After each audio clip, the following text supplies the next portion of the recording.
Hello students, welcome back to Edu Hub. तो आज हम जानेंगे कि कुछ बच्चे का सवाल ये रहता है कि कुछ बच्चे बहुत कम पढ़ के बहुत ज्यादा स्कोर कैसे कर लेते हैं और हम बहुत ज्यादा पढ़ते बहुत कम स्कोर कर पाते हैं।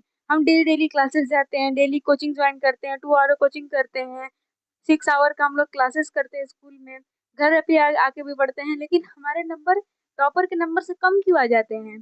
तो आप ये मिस्टेक्स करते होगे, ये 6 मिस्टेक करते होगे, तभी आपका नंबर एवरेज से भी कम आता है, जबकि एवरेज वाले स्टूडेंट कम पढ़ के ज्यादा नंबर ला देते हैं।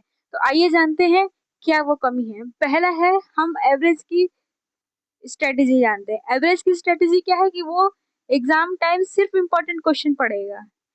मान लो कल बोर्ड एग्जाम है हमारा, तो वो रात को पढ़ेगा, 50% सिलेबस कवर करेगा, ठीक है, बाकी 50% नहीं पढ़ेगा, थोड़ा बहुत पढ़ के जाएगा। वो सिर्फ और सिर्फ इम्पोर्टेंट क्वेश्चन पे फोकस करेगा, सारे क्वेश्चन नहीं लगाएगा। और दूसरा क्या है, study 2 day in a week. सिर्फ एक हफ्ते में 2 ही दिन पढ़ेगा वो, ठीक है। स्कूल तो रेगुलर जाएगा, कोचिंग भी रेगुलर जाएगा, लेकिन पढ़ेगा कब? सिर्फ हफ्ते में 2 दिन ही पढ़ेगा। तो क्या ये सही है? बिल्कुल सही नहीं है, सिर्फ 2 दिन ही पढ़ेगा हफ्ते में। और क्या है, स्किप क्वेश्चंस। अगर उसे कोई क्वेश्चंस नहीं आते हैं तो वो सीधे सीधे स्किप कर देता है, करता ही नहीं है, वो पूछता ही नहीं है बाद में। और क्या है, ब्लू प्रिंट। बिल्कुल स्टार्टिंग है तो क्लास 10th में, जैसे हमारा एडमिशन अप्रैल में होता है, बिल्कुल स्टार्टिंग है, मई के आसपास कुछ बच्चे ब्लू प्रिंट लेना स्टार्ट कर देते हैं, बहुत महान बनते हैं कि हम जा रहे हैं। ब्लू प्रिंट क्या होता है? प्रीवियस ईयर के क्वेश्चंस होते हैं ब्लू प्रिंट, ठीक है। ब्लू प्रिंट वैसे तो प्रीवियस ईयर क्वेश्चन होते हैं, बाकी उसमें एडिशनल क्वेश्चन होते हैं जो आ सकते हैं, जिसका संभावना होता है कि वो आएगा, वैसे क्वेश्चन होते हैं। तो वो क्वेश्चन आप वो सब अभी आपको अवॉइड करना है, बिल्कुल स्टार्टिंग में अवॉइड करना है, ठीक है। स्टार्टिंग में अवॉइड करना है, बाद में भले आप उसे ले सकते हो, ठीक है। बट मेरा ये रहेगा कि आप क्वेश्चन प्रैक्टिस ज्यादा करो। एग्जाम के 1 मंथ पहले आप प्रीवियस क्वेश्चन लगाना स्टार्ट करो। बाकी बच्चे क्या करते हैं, अप्रैल में एडमिशन हुआ, मई में बहुत ज्यादा जल्दबाजी कर देते हैं और ब्लू प्रिंट खरीद के क्वेश्चन लगाना स्टार्ट कर देते हैं। क्वेश्चन नहीं आता है तो उसी टाइम वो हार मान लेते हैं। भाई पहले पूरा सिलेबस तो पढ़ो, अच्छे से एक बार पढ़ो, एक बार रिवीजन करो। आपको अप्रैल में तो एडमिशन होने वाला रहता है, रजिस्ट्रेशन होगा, इधर उधर वो ये सब काम, वो सब काम होगा। इसके बाद आप मई में सीधे क्वेश्चन लगाना स्टार्ट कर दो। ढंग से आप कोचिंग भी नहीं गए होते हो, स्कूल भी नहीं गए होते हो, आपका रिवीजन तक नहीं हुआ होता है, तो आप क्वेश्चन कैसे लगाओगे? अगर आप स्टार्टिंग में बिना पढ़े आप क्वेश्चन लगाने लगोगे तो क्या वो आपको समझ आएगा? पहले ही आपका हिम्मत टूट जाएगा कि नहीं, हमें नहीं आ रहा है। और क्या है, एग्जाम टाइम प्रिपरेशन।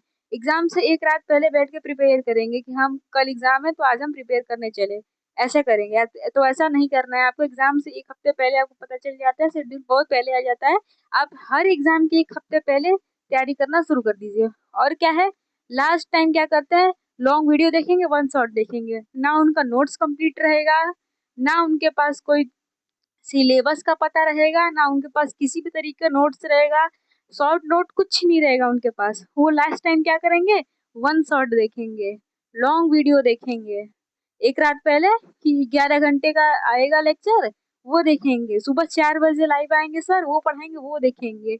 आपको ये सब करने से अच्छा है एक हफ्ते पहले आप, अगर आप एक हफ्ते पहले भी पढ़ने चल जाओगे ना तो कोई दिक्कत नहीं है, आप तब भी अच्छा कर सकते हो। लेकिन हाँ, ये वन शॉट वाला बहुत ही बेकार चीज है, वन शॉट नहीं करना है। अब आते हैं टॉपर के स्ट्रेटेजी पे। टॉपर 90% कैसे ला देता है? Question practice.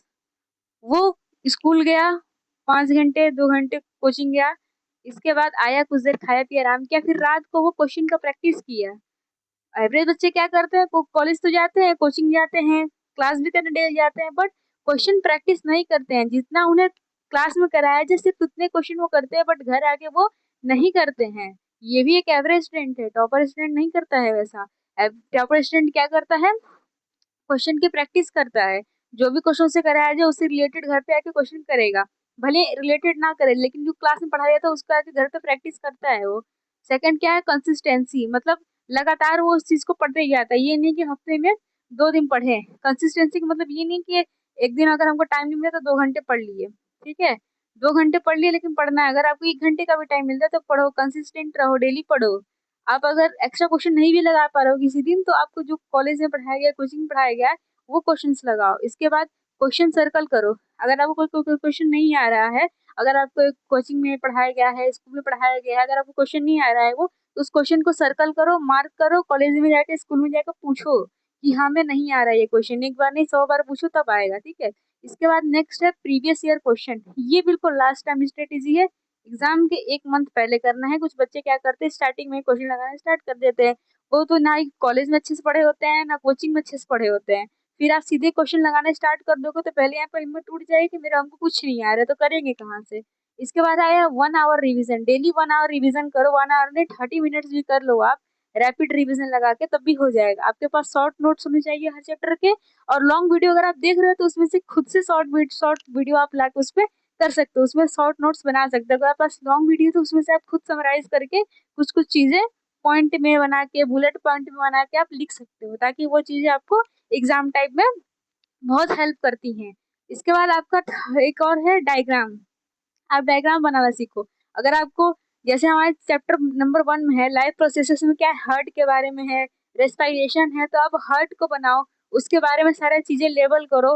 अगर आप लिखोगे कि हाँ वो लेवल कहाँ है, तो आपको खुद में खुद एक बार याद जरूर आएगा कि हाँ वो चीज किस लिए यूज होता है, कहाँ पे यूज होता है, क्या है वो, उसका काम क्या है। एक बार अगर आप डायग्राम भी देख लो ना, तो अगर आपको 10 नंबर का क्वेश्चन है तो वो 5 नंबर आपको फिक्स मिलेंगे, बिना पढ़े मिलेंगे। सिर्फ डायग्राम बनाना सीख लो आप, डायग्राम बनाओगे उससे भी नंबर मिलते हैं। और क्या है, शॉर्ट नोट। शॉर्ट नोट बहुत इंपॉर्टेंट है। अगर मान लो आपका क्लास में सरप्राइज टेस्ट हो गया, टीचर कह रही है 5 मिनट आपके पास टाइम है, रिवाइज करो सरप्राइज टेस्ट है इसके बाद, तो उस टाइम आप क्या करोगे, आप अपना नोट्स खोलोगे, उसमें से कहोगे मैं क्या पढूं, ये पढूं, वो पढूं, वो पढूं, वो पढूं, क्या करूं। सबका 10-10 पॉइंट लिखे रहते हो आप, लॉन्ग वीडियो को देख के, वन शॉट को देख के सारे 10 पॉइंट लिख लेते हो। बट उस लॉन्ग वीडियो शॉर्ट वीडियो में से आपका काम है कि उसमें समराइज करके कुछ कुछ चीजें पॉइंट में लिखे, अपने भाषा में लिखे, ताकि एग्जाम का टाइम उसे हम पढ़ के समझ सके। सिर्फ उसे अपने भाषा में लिखना है जिसे हम समझ सकें, दूसरों को समझने के लिए नहीं, अपने समझने के लिए हमें शॉर्ट नोट बनाना है जिसमें डायग्राम हो, सारी चीजें क्लियर क्लियर लिखी हो। आपको हिंदी में नहीं समझ आता है, बिलिंगुअल लैंग्वेज यूज कर लीजिए। बिलिंगुअल लैंग्वेज मतलब हिंदी इंग्लिश दोनों मिक्स करके आप यूज कर लीजिए। इंग्लिश समझ आता है इंग्लिश लिखो, हिंदी समझ आता है हिंदी लिखो, जैसे समझ आता है वैसे लिखो, बट अपने समझने के कंसिस्टेंसी ऐसे लिखो कि हमें समझ आएगा, उस तरीके से लिखो, ठीक है। तो इसके बाद मैं एक और वीडियो बनाऊंगी, 1 मंथ कंप्लीट स्ट्रेटेजी। अगर इस वीडियो पे 1000 लाइक आ जाते हैं तो मैं इससे वीडियो बनाऊंगी, 30 डेज का स्ट्रेटेजी बनाऊंगी, ठीक है। तो आपको ये चीजें नहीं करना है, ये चीजें करना है। तो अगर आपको वीडियो अच्छा लगा तो चैनल को लाइक एंड सब्सक्राइब जरूर करें। Thank you.